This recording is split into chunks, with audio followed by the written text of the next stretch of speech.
It's so bad when you go to a patient's file and then you find someone has written increase, like they have drawn this arrow, vegetables increase. Guys, be professional. I always tell you guys, people are watching. If someone goes to the file and they see you have done this, anyways. So hello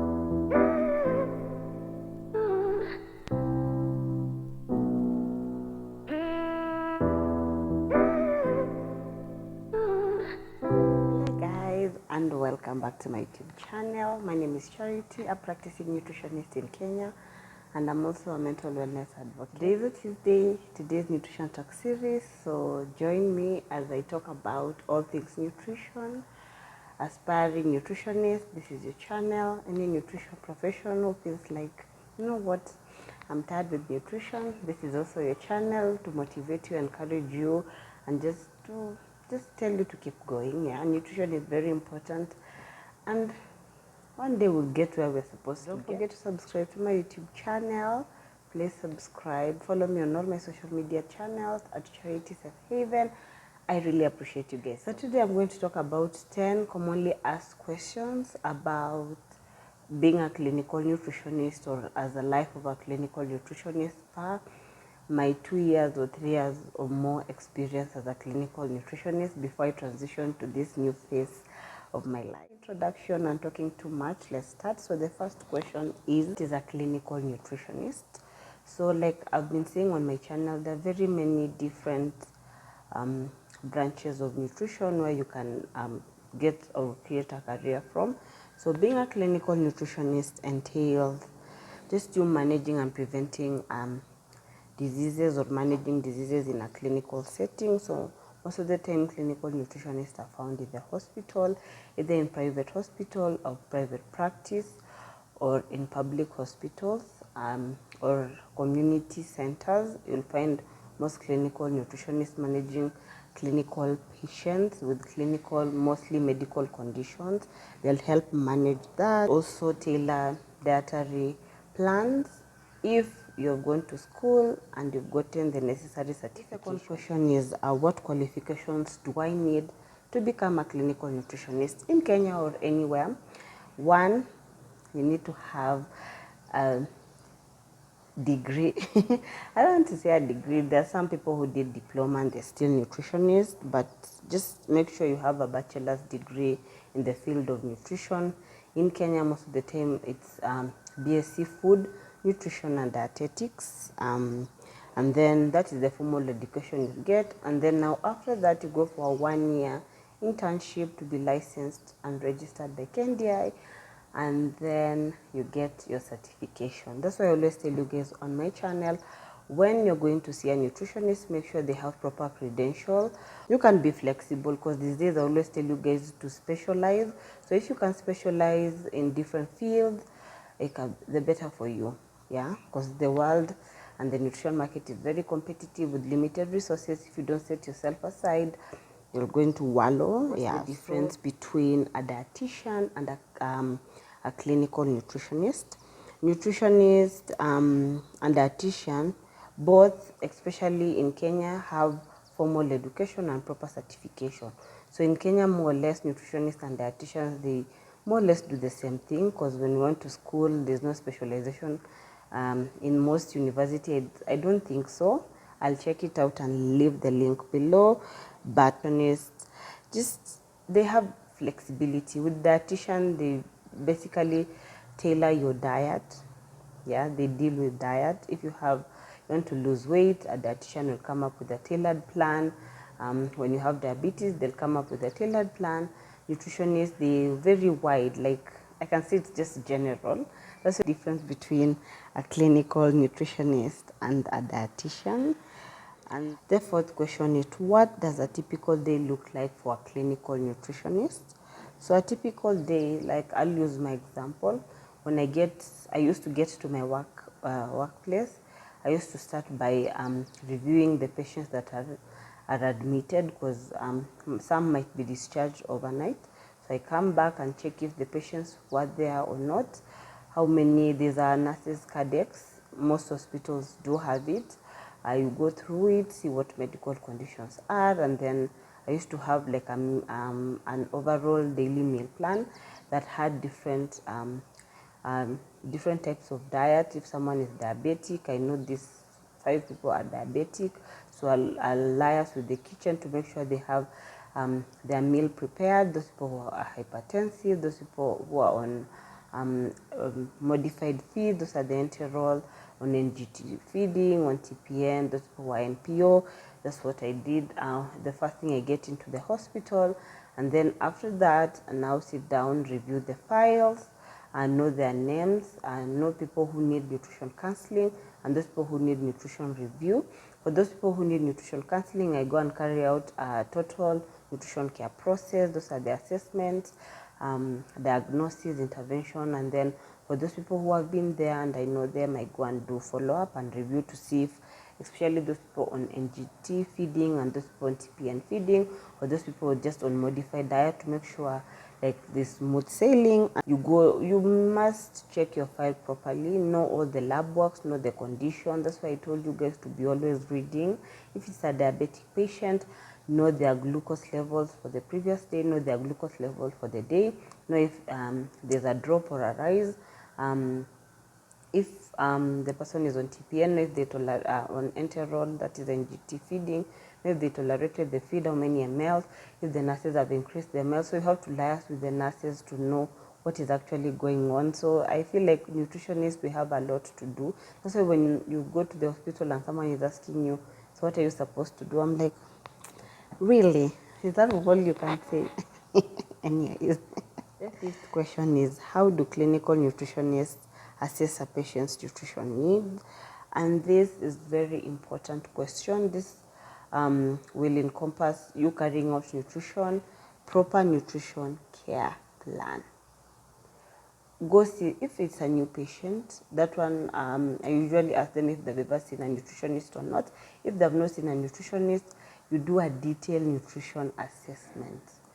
If they are able to stand, carry out their weight, their height, calculate their BMI.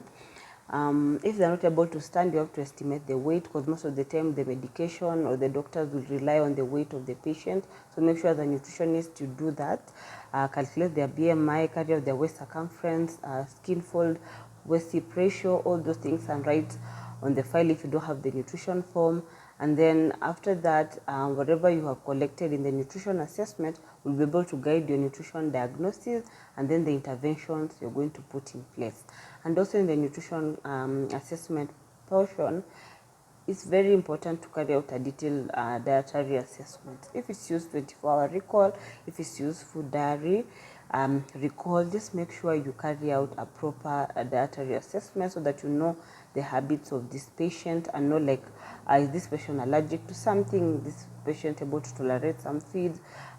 Is there food preference, cultural preference? It's just good so that when you go to the file and document, people will say, like, you know what, these nutritionists know what they are doing. Sometimes I feel so bad when you go to a patient's file and then you find someone has written increase, like they have drawn this arrow, vegetables increase.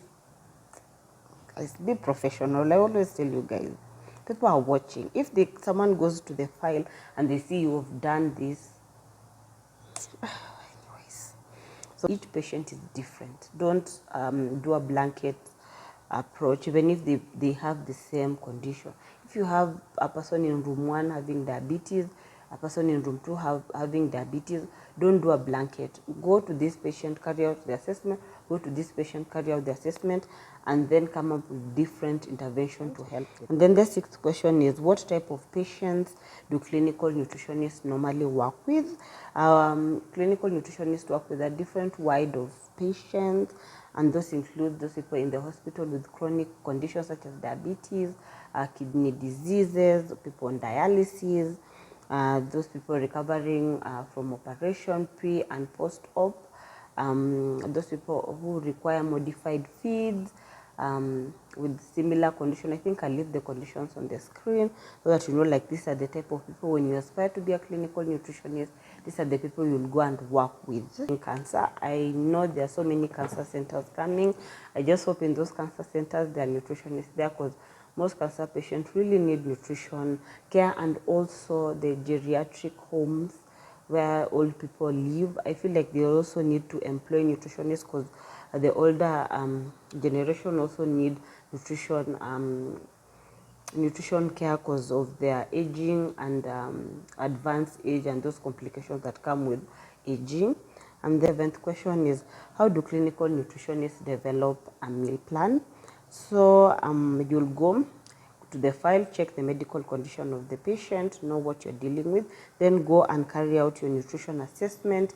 And from the nutrition assessment and the dietary assessment, that is when you know the lifestyle and the preference of the patient, so that when you come up with a meal plan, that person will be able to follow. Don't enforce your knowledge on some of these patients, because from my experience, I've gotten to know if you include them in the making of the meal plan, most of them will follow the meal plan. But if you enforce and force them to follow the meal plan, most of them will not do it. They'll just take it, and then you'll see, like, if it's a weight loss patient, they're not losing weight. If it's a diabetic patient, the blood sugars and so on controlled, and then what will be your use there? So it's just good to make a long-term sustainable meal plan for this. Don't just cook or throw foods around. Assess your patient and then come up with what best suits the patient. Then the 8th question is, what are some of the challenges clinical nutritionists face?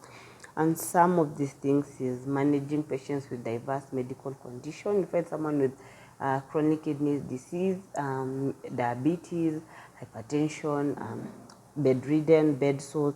So you have to be really aggressive when you're managing such a patient. Coming barriers with dietary compliance, that is someone adhering to the prescribed diet. Sometimes dealing with misconception and misinformation from your fellow healthcare profession. They think they can do your job, so you'll find them giving patients nutrition care and they're not nutritionists. And then sometimes I want to say, this is from my own experience, the policies in place, the Ministry of Health and the universal health coverage does not favor nutritionists. So you find that most people will not see the need of having a nutritionist. So you find that you're facing a lot when it comes to resources, when it comes to materials to educate the people, because with nutrition it's all about education. Educating, counseling, you need props, you need materials, you need these food models, these dummies to educate these patients to understand, like, this is how a plate is supposed to look like, this is what a breastfeeding is supposed to look like, this is what a healthy plate or a healthy diverse meal plan is supposed to look like. These are the different food groups you need. So you find that there are a lot of challenges facing nutritionists, and you find that with limited resources comes limited employment. So you find that one nutritionist managing a big hospital, sometimes they're overwhelmed, they're overworked, so they're not able to give the best. So if you're planning to be a clinical nutritionist, just brace yourself. I'm not discouraging you, but I'm just encouraging you and motivating you to brace yourself for the run. It's actually a nice run. And then is, how do clinical nutritionists stay up to date with nutrition research? And this is by attending a lot of conferences online. I know the Students Association, they have weekly webinars where they discuss different nutrition cases. Please go to LinkedIn and follow them. Participating in this professional organization, the NAC, I always talk about Nutrition Association of Kenya. That is the organization that I know you have to pay a fee to join, and then from there you'll be able to interact and network with experts in that field. And from the conferences by the KNDI, online webinars from different countries, WHO, UNICEF, all these things, you'll be able to be informed about the latest nutrition research, so that when you go to the hospital to offer your care, like, this is the latest guidelines. You need to be on the know-how with guidelines to do with imam, diabetes, physical activity, hypertension, HIV, and all these things that nutrition is very important. Mother and child, prevention of mother and child transmission is very, very important to be aware of those things as a clinical nutritionist. The final 10th question is, why is the role of clinical nutrition important in the healthcare? I wanted this question to be the last, because I feel like nutrition is very important, but I feel like in Kenya, I don't think we've gotten to a place where most of us are conversant with it, because you'll find that with nutrition, we play a role in prevention. we prevent these lifestyle diseases. Because when you eat right and move, you're able to reduce your risk of getting these lifestyle diseases. And then in the hospital, at least we help to improve the patient's outcome, because most of the time you need food for your body to function, you need food for the drug to be properly absorbed and all those things. So you find that nutritionists come in place to enhance recovery of the patient and also just support the overall health and well-being of patients. So if you go to the hospital or you're employed in the hospital, know your worth and stick to it. Continue educating patients, continue doing the best you can. Never give up even if you face a lot of challenges. Thank you so much for joining me. Don't forget to subscribe to my YouTube channel, Charity Safe Haven, and just know your support is highly appreciated. Follow me on all my social media platforms at Charity Safe Haven. And until next time, I've been yours. Bye.